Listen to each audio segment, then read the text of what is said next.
Je veux te transporter d'abord dans ce moment précis. Job, brisé, sans appui, accusé, abandonné, épuisé. Et pourtant, au milieu de tout ça, il se lève pour une affirmation qui résonne à travers les siècles. Mais je sais que mon Rédempteur est vivant et qu'il se lèvera le dernier sur la terre. On parle ici d'un cri de défi, mais aussi d'un cri de confiance, dans l'ombre d'une tempête. Pour comprendre la force de cette phrase, il faut revenir au contexte dans lequel Job la prononce. Dans le chapitre 19, il n'est pas dans une posture triomphante. Il est dans la souffrance, dans l'injustice ressentie, dans l'incompréhension. Ses amis l'accusent de péché non confessé, comme si sa douleur était automatiquement la conséquence de son iniquité. Job plaide, il se défend, il exprime sa douleur. Le texte dit qu'il est isolé, que ceux qu'il aimait l'ont abandonné. Mais il ne reste pas dans le désespoir. Il convoque une image de justice, de défense, d'intercesseur, un rédempteur.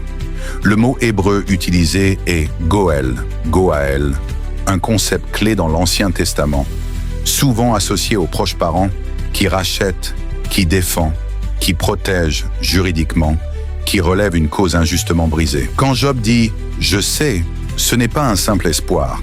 Il n'est pas en train de dire « j'aimerais que mon Rédempteur vive ». Non, il déclare une certitude. Je sais, il s'appuie sur une conviction profonde que le défenseur qu'il invoque est vivant. Cette vie est essentielle.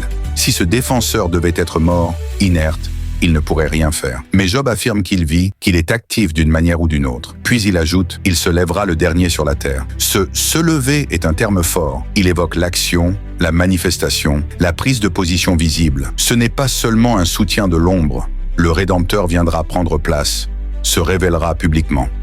Le dernier, après tout, quand tout s'effacera, quand le temps aura passé, quand les hommes auront péri, ce qui compte, c'est ce défenseur qui restera, qui ressortira, qui se lèvera quand tout sera dit. Certains traducteurs parlent de pas comme se tenir sur la terre à la fin ou se tenir une fois pour toutes. Mais Job ne s'arrête pas là.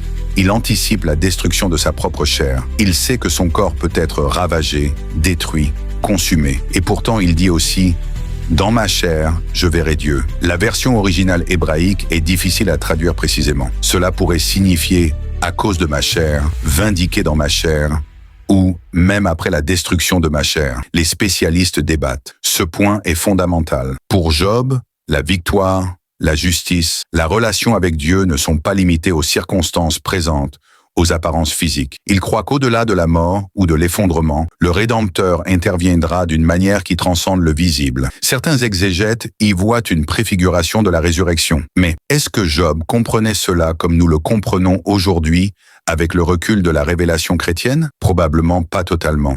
Il n'y avait pas encore l'annonce explicite de Jésus, ni la doctrine pleinement formulée de la résurrection. Pourtant, on voit en Job une intuition, une foi blessée mais tenace, qui dépasse ce que ses amis ou même lui-même pouvaient pleinement saisir. Dans l'histoire de l'interprétation, beaucoup de chrétiens ont vu dans ce verset une promesse qui pointe vers Jésus, le Rédempteur vivant, le juge venu, le vivant qui réconcilie, qui ressuscite, qui se tiendra sur la terre pour rendre justice. Mais cela ne doit pas effacer ce que Job lui-même vit.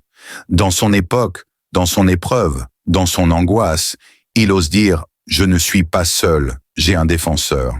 Même si ce défenseur est à l'œuvre silencieusement. Ce verset devient pour nous un lieu de tension. D'un côté, la fragilité, la souffrance, l'injustice. De l'autre, l'espérance. L'assurance que le dernier mot n'est pas à la souffrance. Que le silence de Dieu momentané ne sera pas définitif. Si tu relis ces mots aujourd'hui, dans ton propre combat, dans tes propres nuits, que veux-tu retenir? Je veux te laisser avec cette question et j'aimerais que tu la répondes dans les commentaires. Si tu devais dire « je sais » aujourd'hui, à quel Rédempteur vivant t'accroches-tu et que serais-tu prêt à attendre jusqu'au dernier moment pour le voir se lever? Réponds, partage ta certitude ou tes doutes et voyons ensemble comment ce texte ancien peut habiter nos vies contemporaines.